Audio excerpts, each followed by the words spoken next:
You know, in the South African context, the call for sanctions against the apartheid state were made in the mid-1960s. The BDS campaign, we didn't call it that in those days, but the BDS campaign against South Africa actually only became effective or started taking root in the 1980s. Late 70s, but in the 1980s in reality. It took about 30 years before we had our first democratic elections. The pace at which BDS, in support of the Palestinian people, has taken root across the globe has been much, much faster than what we experienced. So, 5 years after the call has been made, BDS has become a term that now has global resonance, that is used in almost equal measure by Palestinian supporters and their Zionist detractors, and is being recognized by Zionists as a danger to their racist project in Palestine. No, we black South Africans don't feel insulted that we say that it's apartheid.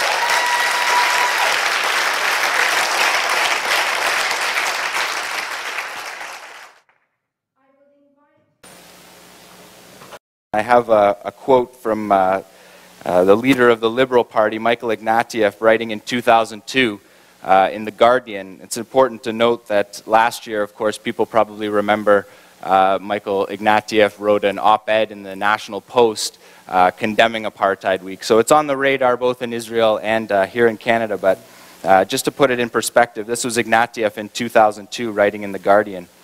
2 years ago, an American friend of mine took me on a helicopter ride from Jerusalem to the Golan Heights over the Palestinian West Bank. He wanted to show me how vulnerable Israel was, how the Arabs only had to cross 11 kilometers of land to reach the sea and throw the Israelis into it. I got his message, but I also came away with another one. When I looked down at the West Bank, at the settlement like Crusader forts occupying the high ground, at the Israeli security cordon along the Jordan River closing off the Palestinian lands from Jordan, I knew I was not looking down at a state or the beginnings of one, but at a Bantustan, one of the pseudo-states created in the dying years of the apartheid regime to keep the African population under control. So the same people that are condemning it when they're making obvious observations even 8 years ago, these observations, of course, if Ignatieff were to take a helicopter ride over the West Bank, the Crusader forts and Palestinian ghettos are much clearer now than they were in 2002. Ehud Olmert told it quite straightforwardly. He said, more and more Palestinians are uninterested in a negotiated two-state solution because they want to change the essence of the conflict from an Algerian paradigm to a South African one, from a struggle against occupation to a struggle for one man, one vote. That is, of course, Olmert said, a much cleaner struggle, a much more popular struggle, and ultimately a much more powerful struggle. For us, it would mean the end of the Jewish state. Ehud Olmert went in late 2007 to the Annapolis summit. He met with reporters on the plane as he was flying over, and he said, if the two-state solution collapses, Israel would face a South African-style struggle for equal voting rights. And as soon as that happens, equal voting rights, the state of Israel is finished.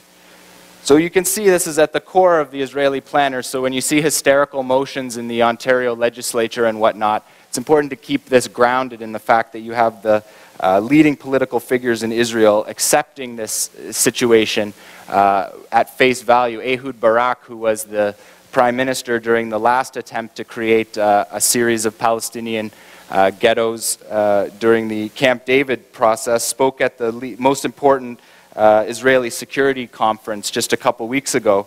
And he said, if there's only one political entity between Jordan and the Mediterranean Sea, it will either be non-Jewish or non-democratic. If the Palestinians vote in elections, it's a binational state. And if they don't, it's an apartheid state. So it's important to understand that right now in Israel, people are understanding, the top leadership is understanding that this is a crucial turning point in the conflict, that the idea of creating a Palestinian state is an absolute necessity, something that they've been blocking for 60 years is today more important than ever, mostly because of the fact that if it doesn't happen, the state of Israel will be seen to the whole world quite clearly, quite plainly, as Olmert, as Barak said, as an apartheid state.